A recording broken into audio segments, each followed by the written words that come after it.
Hello guys, नमस्कार।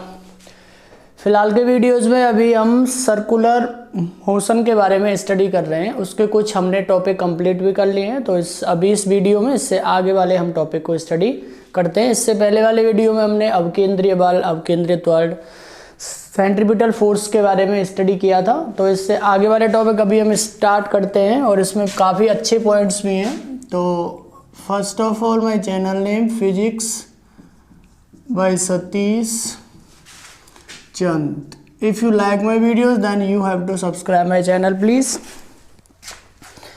तो इसमें आज का टॉपिक मैं स्टार्ट करता हूँ आपका यहाँ से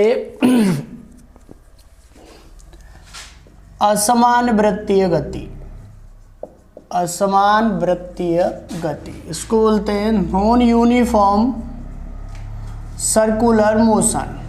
यहाँ पे इसमें क्या है कि मैंने आपको पहले भी बताया था कि असमान का अर्थ क्या है कि जो वस्तु की चाल है वो समय के साथ या पॉइंट टू पॉइंट बदलती है, और जब अगर उसकी चाल बदलती है तो उसमें अवकेंद्रीय त्वरण तो चाहे भले एक समान हो या असमान हो, सेंट्रीपिटल तो सभी में होता ही होता है। लेकिन यहाँ पर अगर असमान की बात आ जाती है तो यहाँ पर एक त्वरण, दो त्वरण और उत्पन्न होते हैं। पहला आपका होता है स्पर्श रेखीय त्वरण।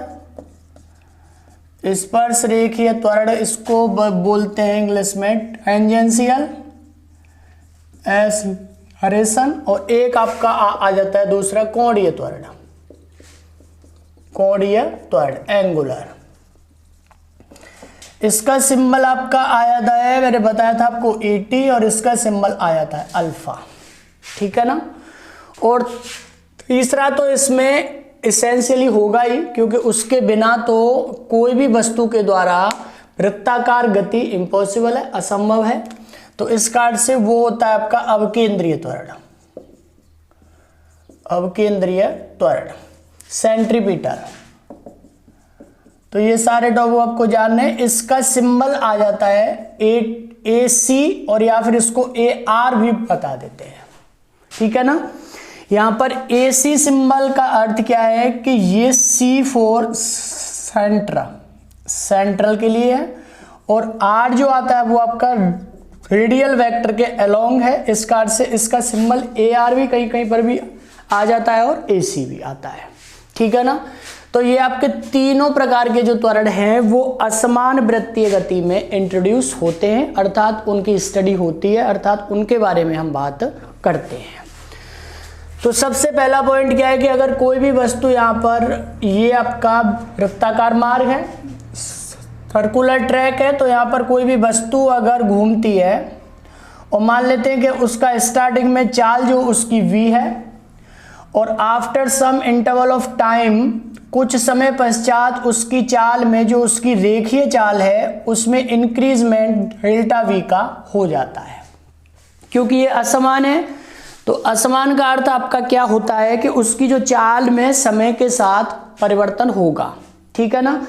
अब वेग में, अब क्योंकि इसकी डायरेक्शन में तो चेंजमेंट पॉइंट टू पॉइंट है ही है, पर इसका जो परिमाण है, जो मैग्नीट्यूड है, उसमें भी परिवर्तन होता है। अब हमको बताया क्योंकि v इज इक्वल टू यहां पर होता है R इंटू ओमेगा। ओमेगा क्या है इधर, ये आपकी होती है एंगुलर स्पीड या कोणीय चाल। कोणीय चाल है, एंगुलर स्पीड है, और इसको हम एक और इसका नाम है, इसको हम कोणीय आवृत्ति भी बोल देते हैं। कोणीय आवृत्ति का मतलब क्या, एंगुलर फ्रीक्वेंसी। तो ये सारे वर्ड आपको अच्छे से पहले समझते जाने हैं कि कौन सी चीज का क्या अर्थ है। यहां पर मैंने आपको बताया AT, सबसे पहले स्टार्टिंग में AT का अर्थ क्या होता है, स्पर्श रेखीय त्वरण है। और मैंने जो इसका इस चैप्टर का जो फर्स्ट पार्ट था उसमें मैंने आपको बताया था कि AT का काम होता क्या है। AT का काम होता है कि जो वेग का जो परिमाण होता है, अर्थात जो चाल होती है, उसको ये बदलती है। और ये हमेशा जो AT होता है वो वेलोसिटी वेक्टर के पैरेलल होता है एट एवरी पॉइंट। और जो फोर्स या जो त्वरण या जो बल वेग के पैरेलल होते हैं, समांतर होते हैं, वो केवल उसका मैग्नीट्यूड या परिमाण ही बदल सकते हैं, उनके द्वारा डायरेक्शन का बदलना इम्पॉसिबल है। अब यहाँ पर अल्फा क्या था, अल्फा आपका ये है कि अगर वेग में परिवर्तन होता है तो इसका मतलब क्या है, कोणीय वेग में अर्थात कोणीय चाल में, एंगुलर स्पीड में भी चेंजमेंट होगा। तो अल्फा की वैल्यू आपकी delta omega upon delta T के बराबर आती है। एसी के बारे में मैंने आपको पहले भी बताया था कि ये आपका अवकेंद्रीय त्वरण है और ये हमेशा केंद्र की ओर कार्यरत होता है एट एवरी पॉइंट, और ये केंद्र की ओर कार्यरत है। तो इसका अर्थ है कि जो एसी वेक्टर है वो हमेशा वेलोसिटी वेक्टर के परपेंडिकुलर होता है, ठीक है ना। और जो बल या त्वरण वेग के परपेंडिकुलर होते हैं वो केवल उसकी डायरेक्शन बदल सकते हैं, उसका मैग्नीट्यूड उनके द्वारा चेंज होना इम्पॉसिबल है, ठीक है ना। तो ये सारे पॉइंट्स थे। अभी इसके बाद हम यहाँ से आगे बढ़ते हैं, क्योंकि अगर मैं बात करता हूं कि आफ्टर इंटरवल टाइम टी अर्थात डेल्टा टी समय के बाद इसके वैल्यू में डेल्टा वी का परिवर्तन होता है। और आर क्या है, आर की आपको पता ही है, रेडियस है, ठीक है ना। आर की वैल्यू ये है आपकी, ये आर होती है, इसकी वैल्यू फिक्स है। अगर वेग में परिवर्तन हुआ है तो इसका अर्थ क्या है, कोणीय वेग में भी परिवर्तन होगा, इंक्रीमेंट, ठीक है ना। अब यहां से इसकी वैल्यू हो सकती है कि डेल्टा वी, और डेल्टा वी उसकी ओमेगा की वैल्यू जो है वो घट भी सकती है और बढ़ भी सकती है, ठीक है ना। अब यहां से अगर इसको आगे मैं सॉल्व करता हूं तो v plus delta v will be equal to r omega plus r delta omega, ठीक है। अब यहां से v इज इक्वल टू आ जाता है आपका r इंटू ओमेगा के बराबर है, जो कि पहले है ही है। तो इन दोनों को अगर मैं काटता हूं तो delta v will be equal to r into delta omega. अब मैंने इसमें टाइम का डिवाइड इधर कर दिया, टाइम का डिवाइड इधर कर दिया, ठीक है। अब यहां से आपका क्या है कि इसका जो वेग था, जो वेलोसिटी थी, उसके परिमाण में जो चेंजमेंट हुआ वो होता है आपका at के कारण, अर्थात स्पर्श रेखीय त्वरण के कारण है। तो इट विल बिकम at, और यहां से r, अब जो कोणीय चाल में परिवर्तन है वो आपका अल्फा के बराबर है, तो at will be equal to r into alpha के बराबर आ जाता है। ये आपका स्पर्श रेखीय त्वरण और कोणीय त्वरण में संबंध होता है। तो at will be equal to r into alpha के बराबर है। अब यहां से अगर ये असमान है तो इसका अर्थ है कि इसमें त्वरण आते हैं आपके 1, 2 और 3 है। अगर हमें ओवरऑल त्वरण निकालना है, कुल त्वरण, अर्थात इसको बोल सकते हैं हम कुल त्वरण अगर हमें निकालना है, रिजल्टेंट एक्सेलरेशन ऑफ बॉडी, यहां से। अब क्योंकि यहाँ पे अगर मैं दूसरा एक फिगर बना के आपको बताता हूं कि यहाँ पर अगर कोई भी पॉइंट की हम बात करते हैं, जैसे कि मान लेते हैं कि कोई भी टाइम पे अगर बॉडी P पॉइंट पर है तो जो अवकेंद्रीय त्वरण है वो हमेशा इसके सेंटर की ओर होता है AC, या फिर इसको मैं AR भी बोल सकता हूं, ये मैंने आपको पहले भी बताया था।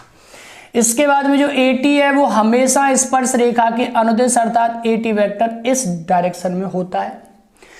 तो ओबियसली इजी सी बात है, वी कैन एग्जामिन दैट कि इन दोनों के बीच का जो एंगल है इट विल बिकम 90, अर्थात ये दोनों जो त्वरण होते हैं वो एक दूसरे के परपेंडिकुलर होते हैं। तो यहाँ पे AC will always be perpendicular to AT vector, ठीक है ना, यहाँ से। अब इसके बाद में यहाँ से अगर मुझे कुल टोटल अगर त्वरण निकालना है तो वो इस डायरेक्शन में इसके अलोंग आएगा, यहाँ पर A। अगर AC की वैल्यू ज्यादा है तो ये जो परिणामी त्वरण आ रहा है, कुल टोटल त्वरण जो आ रहा है वो इस ओर थोड़ा बेंड होगा, अगर AT की वैल्यू ज्यादा है तो उस ओर होगा, ठीक है ना।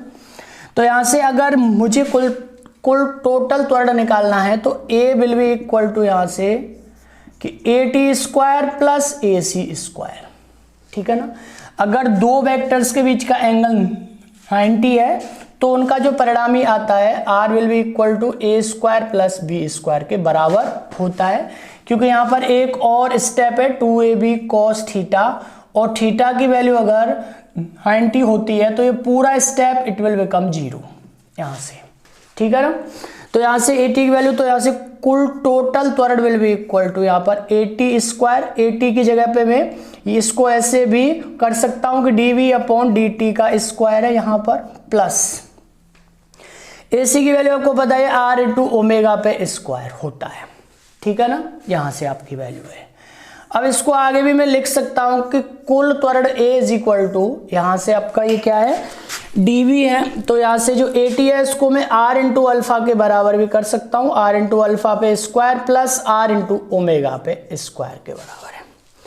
अब जो आपका परिणामी जो त्वरण आ रहा है, कुल जो त्वरण आ रहा है, अगर वो AC के साथ में फाई एंगल बनाता है, ठीक है ना, तो यहां से अगर मुझे कुल त्वरण की जो डायरेक्शन निकालनी है कि वो कौन सी डायरेक्शन में होगा, अर्थात AC के साथ या AT के साथ कितने एंगल पर होगा वो, तो अगर इसको अल्फा मान लेता हूं और इस वाले एंगल को बीटा यहां से, तो यहां से आपकी वैल्यू आ जाएगी, यहां से आपकी वैल्यू इट विल बिकम, तो यहां से मैं आपको बता देता हूं अलग से यहां पे कि tan alpha will be equal to, यहां से तो इसकी वैल्यू आपकी परपेंडिकुलर अपॉन बेस के हिसाब से आती है यहाँ पे, तो परपेंडिकुलर की वैल्यू अगर यहाँ से अल्फा के लिए it will become equal to 80 upon में AC के बराबर आ जाएगी, क्योंकि इसकी वैल्यू होती है परपेंडिकुलर अपॉन बेस के बराबर, तो alpha will be equal to tan inverse 80 upon में AC। ये आपका जो परिणामी त्वरण आएगा, कुल टोटल जो त्वरण आएगा उसका AC के साथ में एंगल है। अगर हमें यही एंगल 80 के साथ में निकालना है, स्पर्श रेखीय त्वरण के साथ में अगर निकालना है, तो tan beta will be equal to AC upon में 80 के बराबर, तो beta will be equal to tan inverse AC upon 80। ये आपकी वैल्यूज है। तो यहां से ये था आपका असमान वृत्तीय गति। इससे आगे वाला टॉपिक अब स्टार्ट करते हैं इसमें अभी नेक्स्ट।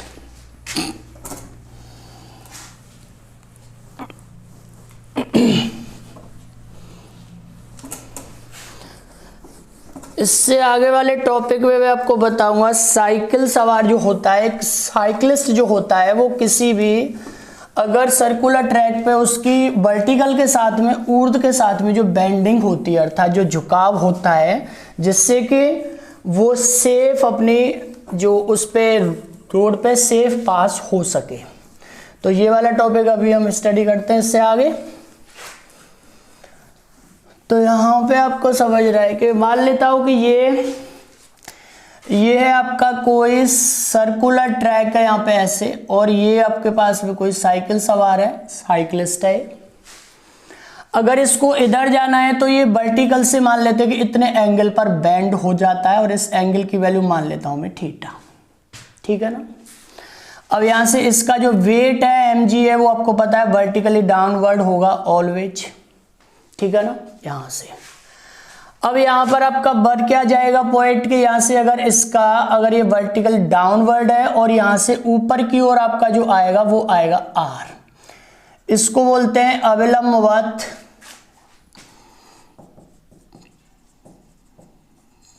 प्रतिक्रिया बल, इसको बोलते हैं नॉर्मल रिएक्शन फोर्स, ऊपर की ओर जो है आपका, ठीक है ना। यहां से आपकी वैल्यू है। अब इसमें आपका पॉइंट क्या बच जाता है कि जो फ्रिक्शन फोर्स आएगा इस पे घर्षण बल वो इधर है F के बराबर है, ठीक है ना। यहां से आपका तो इसको अगर मैं जोड़ देता हूं, यहां से इस पॉइंट को O मान लेता हूं, इस पॉइंट को A और इसको C मान लेता हूं, इस पॉइंट को अगर मैं B मानता हूं यहाँ पे, तो यहाँ पे आपका क्या है कि अगर उसको, तो यहाँ पे मुझे ये हमारा टॉपिक का नाम डालना है पहले, वृत्ताकार मोड़ पर साइकिल सवार का झुकाव,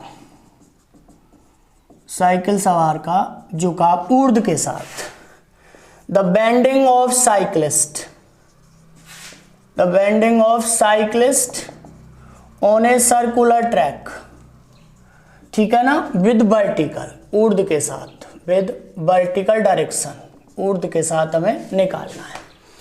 अब यहां पर आपका पॉइंट क्या है कि ये जो बल है आपका फ्रिक्शन फोर्स है, ये इसको इस डायरेक्शन में घुमाना चाहेगा, और जो आर जो फोर्स है आपका वो इसको इस डायरेक्शन में घुमाना चाहेगा, ठीक है ना। तो यहां से आपको पॉइंट करना क्या है कि फॉर ए सेफ टर्निंग, अर्थात उसको अगर एक सुरक्षित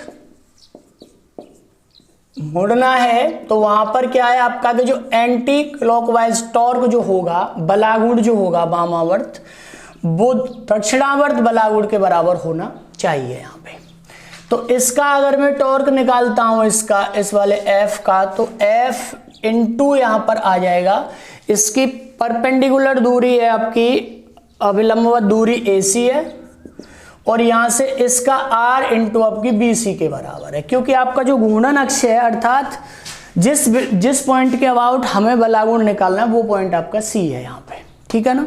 अब क्योंकि ये जो F बल है वो काम करता है केंद्र की ओर, और ये आपको पता है कि अवकेंद्रीय बल कोई बल नहीं होता है। यहाँ पर आपको इस पॉइंट को मैं स्पेशली नोट कर देता हूं कि अवकेंद्रीय बल मौलिक बल नहीं है, मौलिक बल नहीं है। It is not a fundamental force, ये कोई और दूसरे फोर्स की एक फॉर्म होती है। तो यहां पर इसके द्वारा अवकेंद्रीय बल mv²/r वो घर्षण बल के द्वारा आएगा। तो यहां पर मैं F की वैल्यू लिख सकता हूं mv²/r इंटू AC। अब R जो है वो R mg के इक्वल है, तो यहां पर मैं R की जगह पे यहां पे mg लिख सकता हूं, mg इंटू BC के बराबर, ठीक है ना। अब यहां से मैं m से m को काटता हूं। यहां पर एक बार मैं और आपको बताता हूं कि अगर ये जो साइक्लिस्ट है जिसका वेट mg है, बाहर सीधा जाने के बजाय अगर वो किसी वृत्ताकार मार्ग पर जाता है तो वो वर्टिकल से पर्टिकुलर या विशेष एंगल पर उसका एक झुकाव हो जाता है, जिससे कि उसको पर्याप्त या सफिशिएंट अवकेंद्रीय बल आ सके। तो यहां से अगर इसका ये बेंडिंग अगर थीटा है यहां से, तो इधर इसका वेट, क्योंकि जो वजन होता है बाहर जो होता है वो हमेशा वर्टिकली डाउनवर्ड ही होता है। तो यहां पर ये आपकी R है, क्योंकि अगर ये सड़क को इधर दबाएगा तो इस पर एक फोर्स ऊपर की ओर R आ जाएगा। और जो घर्षण बल है फ्रिक्शन फोर्स है, क्योंकि जो टायर है वो सड़क को अंदर की ओर दबाएगा, तो ये जो सड़क है वो टायर को बाहर की ओर, ये बाहर की ओर दबाएगा, तो वो अंदर की ओर एक फोर्स अप्लाई करती है यहाँ पे।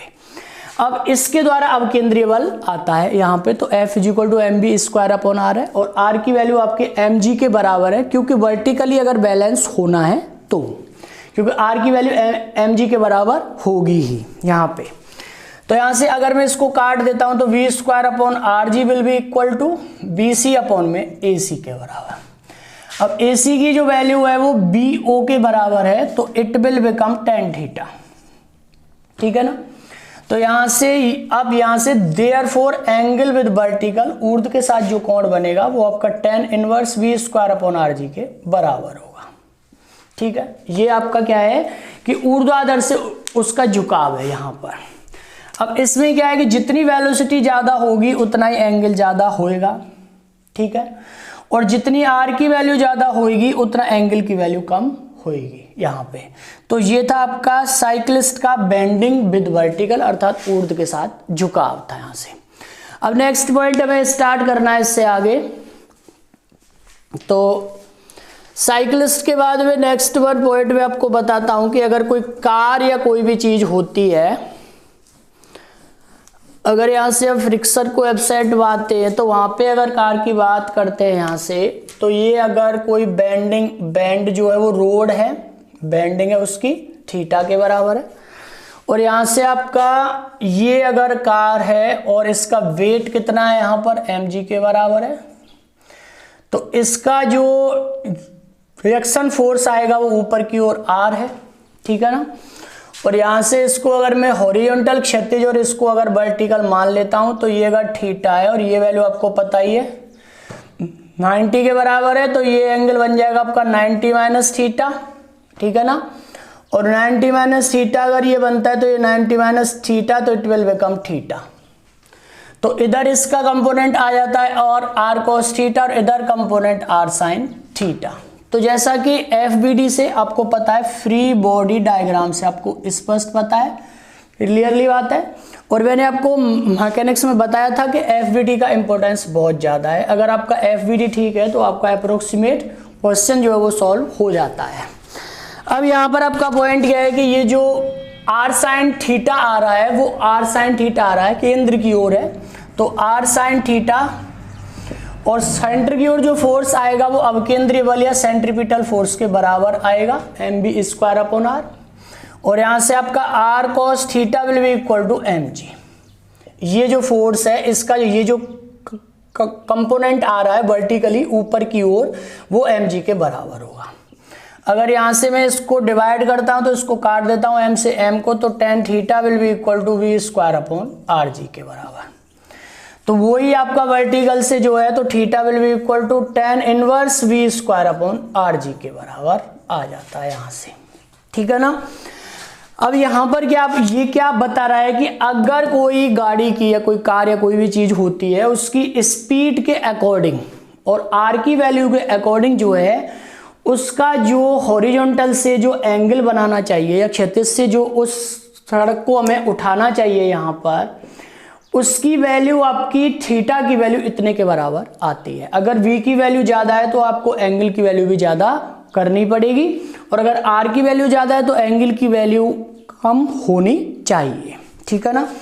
तो थीटा की वैल्यू इतनी है आपका यहाँ से, तो theta must be more than और equal to tan inverse v square upon R G के बराबर आ जाता है। तो ये था आपका बेंडिंग ऑफ रोड था। इस वाले पॉइंट को मैं लिख सकता हूं बेंडिंग ऑफ रोड, क्षैतिज के साथ में जो सड़क का जो इंक्लाइन है, जो झुकाव है, उसकी वैल्यू आ जाती है। अब यहां से अगर वे इसका भी, अगर इस पूरी सड़क की चौड़ाई जो अगर हम मान लेते हैं, अगर इतनी वैल्यू अगर b है, तो यहां से tan theta will be equal to h upon b के बराबर में आ जाएगा। तो theta will be also equal to tan inverse h upon b के बराबर है। ये वैल्यूज आपकी यहां से आ जाती हैं। इसके बाद मैं आपको बताऊंगा असमान वृत्तीय गति के और भी यहाँ पर एग्जाम्पल्स हैं, और भी जो है केसेस हैं, उनको हम इससे आगे वाले वीडियो में पढ़ेंगे। Okay guys, thank you.